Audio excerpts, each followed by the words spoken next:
I talked about the Absolute M4, 4 times on the channel, I think 2 long form, 2 shorts, and I was not planning on doing a 5th video. They sent me a retail version, so that's really nice of them, but that's not the reason why I'm doing this video. Now, to be fair, I thought, you know what, might as well knock 2 birds with 1 stone, and we'll unpack the retail version. After using the gametechtalk, it really opened up my mind to the convenience of having something that you can just slap on your phone. If I want to expand what I can do with the taco, the one thing it doesn't have are 2 sticks. It's a great controller for what it has, but it doesn't have sticks. You have stick emulation. You can, make your D-pad do the left stick or make your D-pad do the right stick, but you don't have something physical like you do with the Absolute M4. This review that I did of the taco made me look at the M4 in a completely different light. Man, there's got to be something that can be designed to slap on a tablet.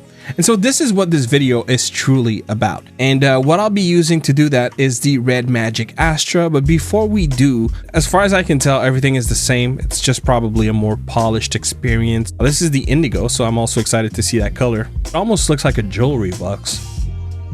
When we open it, oh bam, manual, cool. Okay, let's see. Do we have, oh, the linear underneath? Oh man, I'm getting a draft. It smells new. All right. Linear here, not branded, but it's kind of nice. It has that little thing to hold on your wrist.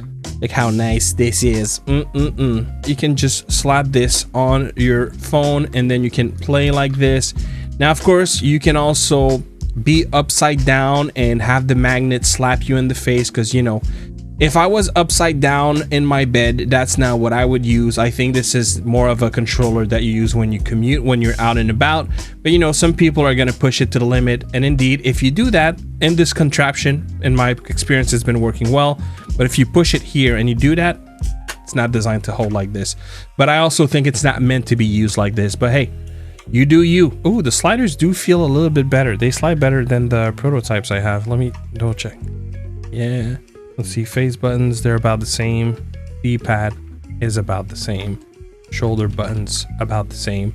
I kind of wish there was like this description for the modes in the back. And then, of course, you can use that as a kickstand. You'll be playing like that. Whee! Okay, all right, enough. I wanted to slap this on a tablet. Then, yeah, that's not gonna work, even if you put a MagSafe, because the tablet is gonna be too heavy. And this system, it's not locked in or anything. It's not like there's a push pin here where we could have like unclipped something that held it onto the controller. So what's gonna happen with a tablet is it's gonna go like this. And so that's why for a tablet I had to design something different. And to be fair, I like the magnet for very specific use, but as pointed out in other videos, it is not designed for every kind of use. I built a lot of different prototypes. I just got into 3D printing. I have like 3, oh my god, sorry. I have like 3 more prototypes, but you know what? Forget the prototypes, that's not important. This is the final, no, actually that's not the final version, I'm sorry. I ended up scrapping this because it was not really working the way I wanted. This is the final version. So the final version, like I mentioned, it's meant to be used with a Redmagic Astra. You have an opening for the speakers, a USB-C for the switch off the side, and then there's like a little bump here. And so I need to buy felt. I just haven't bought felt, but the idea would be to put a piece of felt here, piece of felt there, and maybe off to the side so that it holds tight. And then also here on the sides. And here's the reason why. Whenever you insert your controller, it's tight. Like it's not falling. It's not going anywhere. It's not flying away. It's staying on for sure because it's tightened by those little piece of electric tape, which in the future, and whenever I print another version, is going to be felt. Now, I was thinking of designing a Y700 version also, because I also have a Y700, but I just haven't gotten around to it. You take your Redmagic Astra, a little bit of a tight fit, and you just insert it. You want to make sure to go over that little switch there, like that. And sometimes I end up pushing it anyway, so I can just push it back like that. And there you go. And now I have a makeshift portrait handheld. That's the goal. That was to be able to use the Absolute M4, and oh my god, it's so shocking how comfortable this is.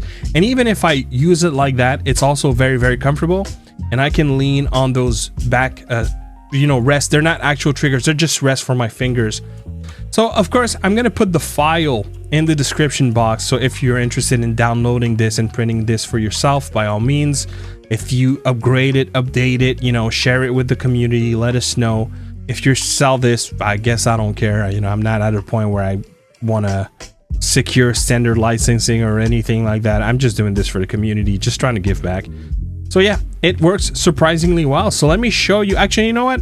I'm just gonna put a bunch of footage of me using it, playing with it, so that you can get a good idea of how viable this solution is. As for me, my words and my voice, that's where I'm gonna end the video. If you have any inputs, make sure to drop them in the comment box below. And I hope you have some fun with this, because I think this was a fun project. You know, I can still improve it a little bit. I'm probably gonna do it over time, but I'm stopping there for now. Consider hitting a like and to subscribe to not miss any future game tech videos. I'll see you on the next one. Peace.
By a very dominant Chinese competitor, one that often challenges several of Hero Air's claims. And because of these claims, they found that from a marketing perspective, they saw no real benefit from fighting a possibly expensive case for a term that didn't seem to impact their sales.